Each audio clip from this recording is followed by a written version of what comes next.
He liked her baby bump pic while I was literally miscarrying in our bathroom. Let me back up. I don't normally snoop. I'm not that girl. I don't track likes or obsess over who's watching whose stories. But this was different. I was bleeding. I was crying on the tile floor, clutching a towel between my legs, and he was double-tapping my best friend's pregnancy announcement like it was a freaking baby shower invite. And not just a like.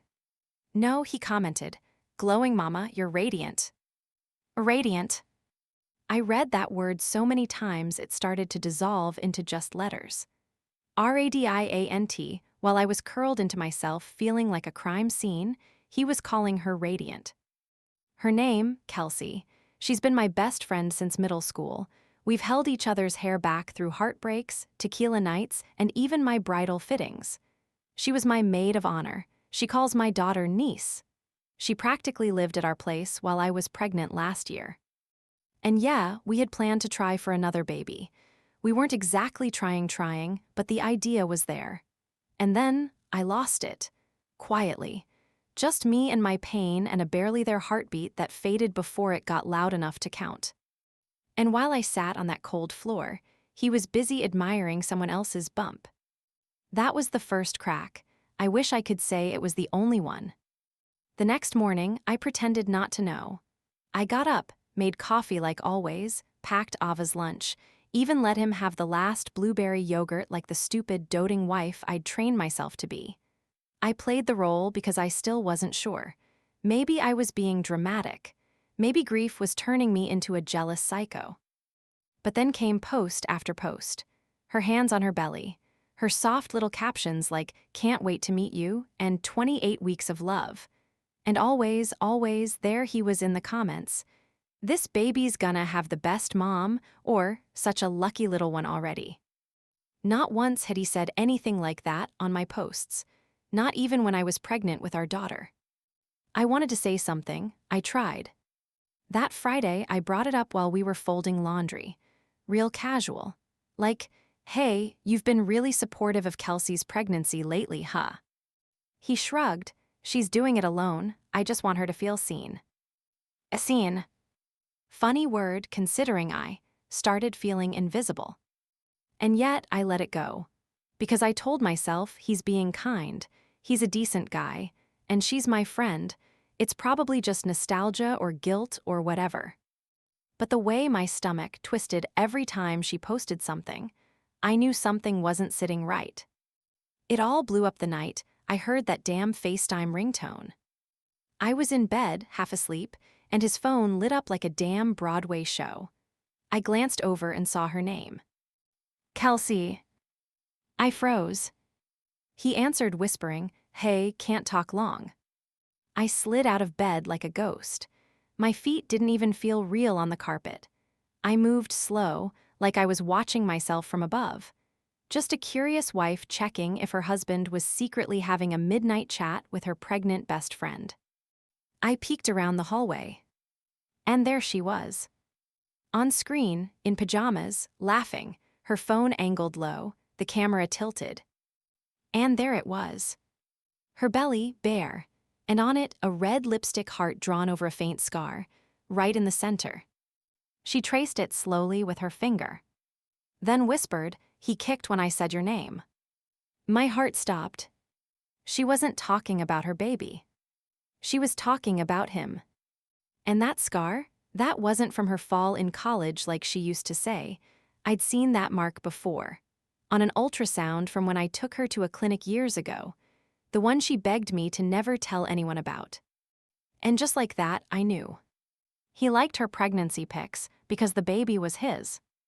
And I was the joke, the placeholder, the woman raising his daughter while he played house with mine and hers. I didn't scream, I didn't cry. I just turned around, crawled back into bed, and stared at the ceiling while the world tilted beneath me. Because sometimes, silence is louder than any betrayal. Kelsey used to call us her forever people. It was her thing. Every birthday toast, every Friendsgiving, every dumb brunch selfie with mimosas and sun hats, she'd raise her glass and say, "To forever people." Like she was the glue. like we were some chosen family sitcom where nothing ever fell apart unless it was followed by a laugh track and group hug. And maybe I believed it for too long. Back then, we all lived within 10 minutes of each other, same suburb, same tired mall, same yoga studio with goat therapy Sundays. She came over for dinner so often we had a drawer labeled Kelsey's junk. Bobby, my husband, used to tease her like a little sister. At least that's what I told myself. That the flick of his towel at her hip, the way he leaned in when she laughed, the way he poured her wine first, was all just playful, harmless, warm. There's this moment I keep going back to. A year ago, maybe more. I was cleaning up after taco night. The kitchen was chaos. Lettuce on the floor, sour cream spoons stuck to the counter, Ava smearing guac in her hair. I walked in with a stack of plates and saw them, Kelsey and Bobby, leaning over a recipe book together, whispering about some grilled peach dessert. It wasn't sexual, not overtly. But it was intimate, familiar, like they had their own language. And I remember freezing. Just for a second, like I'd walked into a room that belonged to someone else. But I laughed it off, made some dumb joke about get a room, tossed the plates in the sink, and pretended it didn't feel like something sacred had just shifted under my feet. That's the thing about betrayal. It doesn't show up with sirens and flashing lights, it creeps. It grows in the silences, in the little things. Like how he started texting more when she was over, claiming it was work stuff. Or how she stopped asking about my cycle, even though she used to obsess over our manifesting together plans. And then came the photos. At first, I was happy for her. Truly. A single mom by choice, brave, badass, and glowing. That's what I posted under her announcement, because I wanted to believe it. I wanted to believe my best friend had finally gotten what she wanted, that I could cheer for her without wondering if I was clapping over my own grave. But slowly, the lines blurred. She'd show up at our house and Bobby would get up to greet her before I even stood. He'd say things like, "You need to eat more protein," or "You should be off your feet." Like he'd read every page of what to expect when you're expecting and decided he was the co-parent. Once I caught him Googling VBAC risks. I asked why and he said, "Just curious, for work." He's a contractor, not a damn ob. And Kelsey, she'd do this weird thing where she'd place his hand on her belly and say, "He's kicking. Feel it." Right in front of me. And I hate myself for this, I laughed. I laughed and said, "He's gonna think it's his at this rate." They both froze. Then she joked back, "Well, he does give off dad energy." And we all laughed, like it was just another wine night, just another throwaway line. But it was. It was a breadcrumb, and I swallowed it whole. I started to test them in stupid, petty ways. I invited Kelsey and another friend over, but told Bobby we'd be doing girl stuff, so he didn't need to join. He came home early anyway, claimed he forgot his charger. Sat with us, joined our game of charades, and only guessed Kelsey's clues right. That night, he said I was acting weird, that I was being cold, that I needed to get over this post-miscarriage funk. And that's when I knew he didn't see it, the chasm growing between us. Or worse, he did, and he didn't care. I tried to be the bigger person. I did. I went to therapy. I wrote gratitude lists. I journaled. I threw myself into Ava's preschool art projects. I cooked his favorite meals. I even surprised him with new cologne for our anniversary, hopping to reignite whatever was slipping. But he smelled like her perfume by morning. The scent, Kelsey's signature vanilla musk, was all over his jacket when I did laundry. And I knew it wasn't from a hug. I knew. Still, I didn't confront him. Why? Because I was afraid. Not of him, not of her. But of the answer. Because once you ask the question, once you put the truth on the table, you can't unsee it. You can't go back to the fantasy. And I wasn't ready to burn it all down. Not yet. But I felt the match in my pocket. And all it needed was one more lie to strike. So when the FaceTime call happened, the scar, the lipstick heart, the he kicked when I said your name, I didn't confront him. Not right away. I didn't storm into the kitchen and scream. I didn't yank the phone out of his hands. I didn't throw his favorite whiskey glass at the wall or pack a suitcase while sobbing like in some low-budget Netflix drama. I just watched, like a ghost in my own life. And when he crept back into the bedroom 10 minutes later, acting like he'd just been taking a leak, I pretended to be asleep. Because I needed time, I needed proof. I needed to not just feel crazy, I needed to know. The next day, I played the part. Morning coffee, sunny side eggs, kiss on the cheek. I even reminded him about Kelsey's baby shower next weekend, just to see if his face twitched. It did barely, but I saw it. His eyes dropped, his mouth pressed into a straight line. "She didn't invite me," he said, voice a little too neutral. "Oh," I raised a brow. "You sure? She mentioned something about wanting you there, said you've been really supportive." He looked away. "Guess she changed her mind." Right, because that's how baby showers work. Secret invites for the maybe dads. So I started digging. I knew Kelsey's lock screen password. We shared it during a girls' trip when we dared each other to Venmo our ex's ridiculous amounts for emotional labor. She never changed it. Classic Kelsey. I waited until she left her phone on the kitchen island after one of her random pop-ins. Claimed she was craving Eggo waffles like crazy, so I invited her over for breakfast. She showed up with a carton of OJ and zero shame. While she was in the bathroom, I opened her phone. Heart racing, fingers sweating, but I did it. And it took all of 30 seconds to find what I wasn't ready for. Photos, videos, messages. Not just flirty ones, though yeah, there were plenty of those. A photo of her in our guest room mirror, captioned, "Can't wait to fall asleep here again." Another of Bobby's hoodie draped over her baby bump. But the worst. The ultrasound. Not the one she posted online. A different one. This one had a date. And under father, the intake form still clipped in the corner, was his full name. Robert Andrew Callahan. I dropped the phone, literally. It hit the tile like a slap. She shouted from the bathroom, "You good?" I grabbed it and tossed it back on the island like it burned me. "Yeah," I choked out, "just spilled juice." She didn't notice the tremor in my voice. Or maybe she did and didn't care. She walked out rubbing her belly like a goddess, smirked, and said, "He's moving like crazy this morning. Maybe he's hungry." Yeah. Maybe he was hungry for attention. Or betrayal. Or whatever sick little fantasy they'd been playing out behind my back while I folded laundry and paid the goddamn mortgage. When she left, I lost it. I didn't cry, I screamed. I punched a throw pillow so hard the zipper burst open. I flung the Eggo box across the kitchen. I kicked a cabinet. I scared the dog. And then I sat. On the floor. Just breathing, shaking. Staring at the spot where she stood like it was haunted. Because it was. They didn't just betray me. They built an entire world inside mine. A parallel life with shared secrets, inside jokes, baby names, stolen hoodies, and ultrasounds. And I'd been hosting their fantasy under my roof like a clueless concierge at some sick love motel. I didn't know who to rage at first, him, her, myself. Instead, I did what women are taught to do.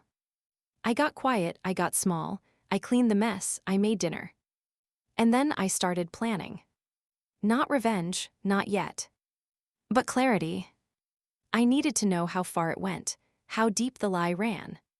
So I did the thing I swore I'd never do. I installed a keylogger on Bobby's laptop. He's not tech-savvy, he thinks incognito mode is an invisibility cloak. Within 3 days, I had passwords, inbox access, his DMs. He had a folder, a literal folder, labeled K and B. Inside, emails to her, Venmo transactions, a gift registry private under both their names, not mine, not hers, theirs. And the final kick in the teeth. A drafted message. "Can't wait to do this right with you next time. We deserve a clean start." Next time. Not this time, not this baby. Next.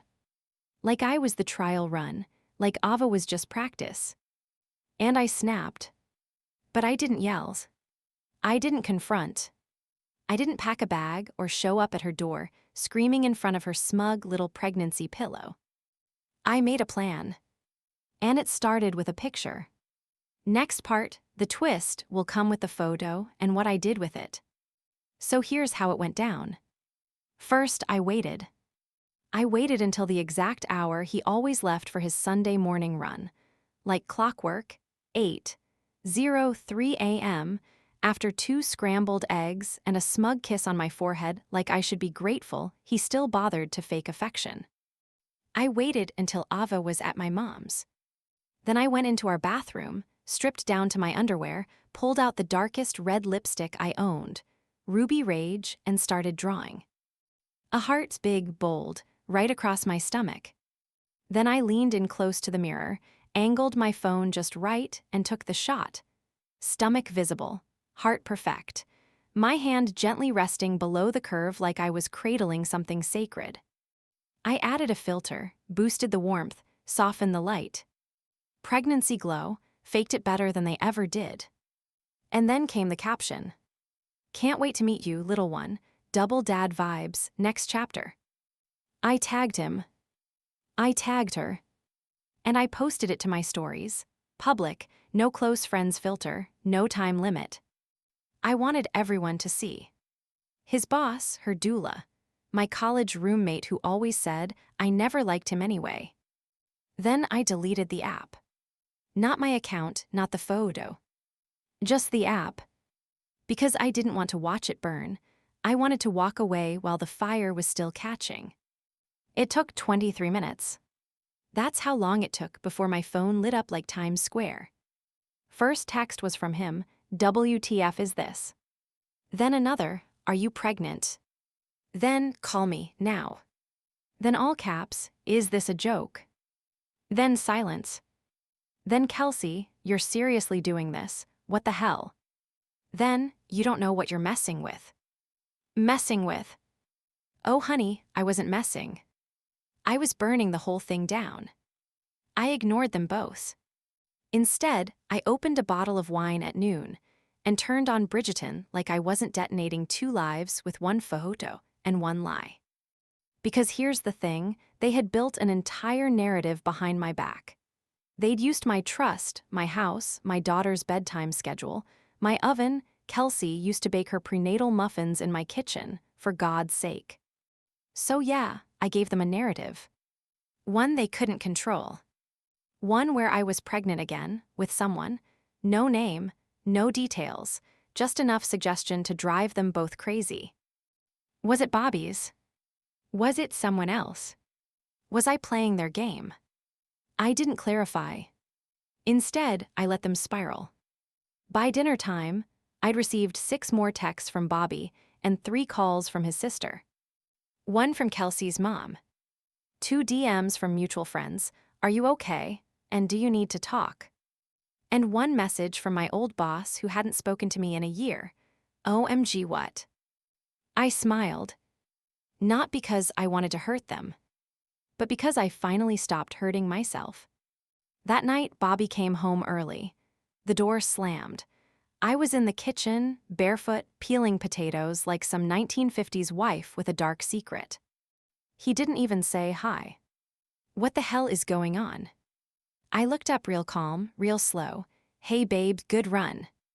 His face twisted. You think this is funny?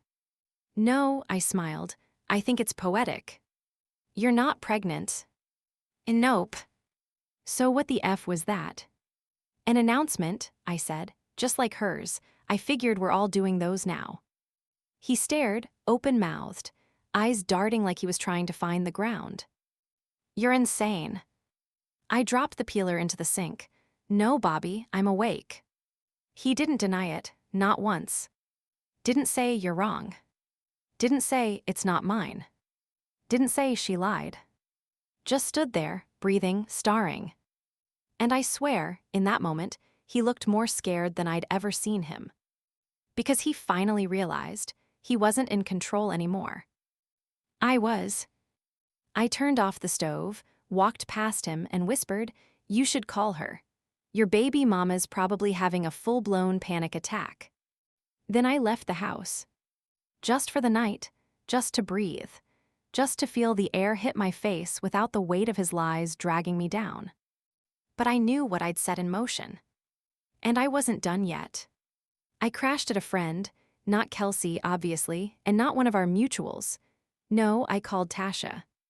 Tasha, who moved to Denver last year after her divorce and now refers to her ex exclusively as he who must not be Venmo'd.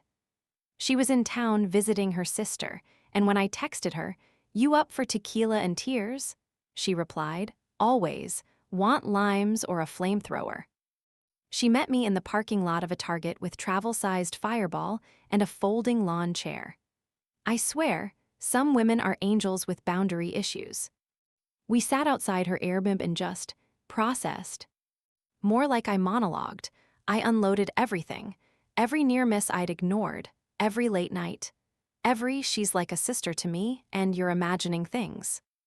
And she didn't gasp or cry or hug me like a therapist. She just passed me the bottle and said, "Girl, you've been living in a damn cult." She wasn't wrong. It felt like I'd been programmed to smile through emotional waterboarding. Like I'd been trained to perform wife while my husband rehearsed double life. That night, I got drunk enough to post again. Just a selfie. No stomach, no lipstick, no mystery baby. Just me smiling, hair messy, eyes raw, wine glass raised. Caption, "Cheers to single parenting. Been doing it for years." I didn't tag him.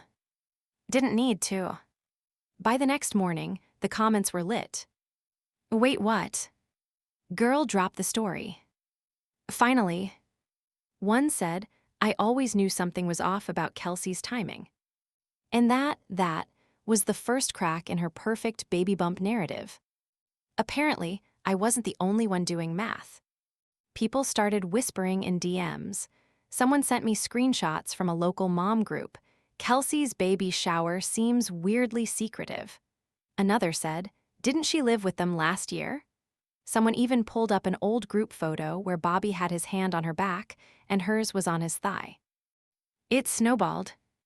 By Tuesday, Kelsey posted a story.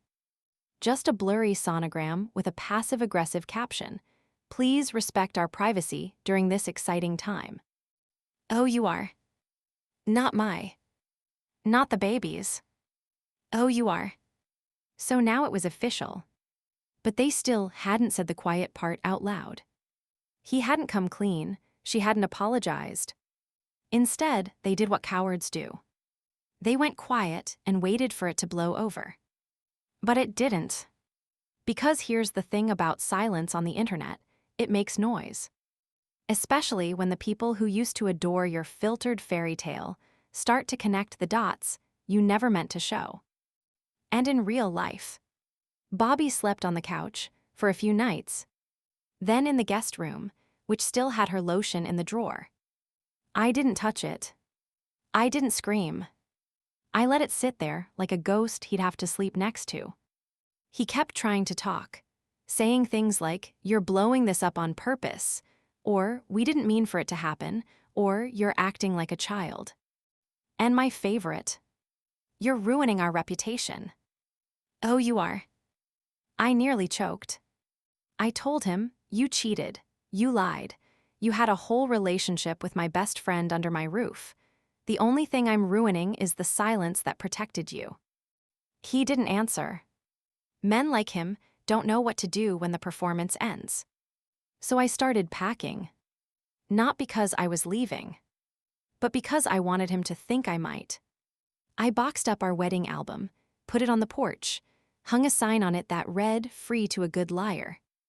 I cleaned out the closet and stacked his favorite shoes by the door, polished, neat, like I was Marie Kondoing his cheating ass right out of my life. He finally snapped when I put Ava's art project, a finger-painted "I love mommy" heart over our framed wedding photo. "That's enough," he hissed. I looked him dead in the eye and said, "Finally, we agree on something." Then I left. Again. Not permanently. Just long enough to take back my power in pieces. Next stop, a lawyer. I didn't want revenge, not legally, not financially. I just wanted clarity, and Ava's safety, and space. Because while they were playing house with a baby made from betrayal, I had a real child who deserved more than whispers and tension and lies painted in Instagram filters. And I wasn't going to let her grow up thinking this was love. I didn't file for divorce that week. I didn't even change the locks. Not because I didn't want to, but because revenge, real, satisfying, reputation-obliterating revenge, needs timing. It needs precision. It needs an audience. And it just so happened Kelsey's baby shower was still on. Remember, the one I wasn't invited to. Yeah, well, turns out when you share mutual friends and a Pinterest board full of boho diaper cake inspo, you find things out. Like how she changed the location last minute to a cozier space at her cousin's house.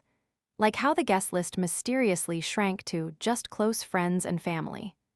Like how she planned to do a special reveal to thank the baby's father, even though she still hadn't publicly named him.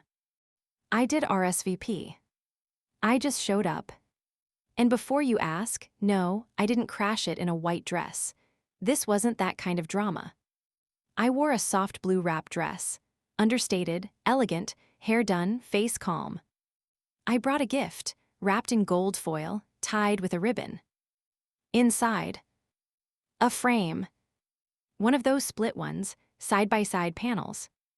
On one side, the lipstick heart pregnancy photo I'd posted, printed, glossy, full color.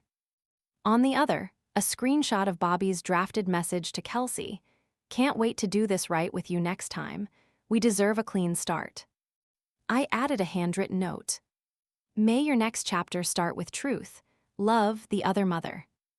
I walked in, handed it to her personally, and smiled. She looked like she'd swallowed her own baby rattle. Everyone went quiet, real quiet, like the air sucked itself out of the room.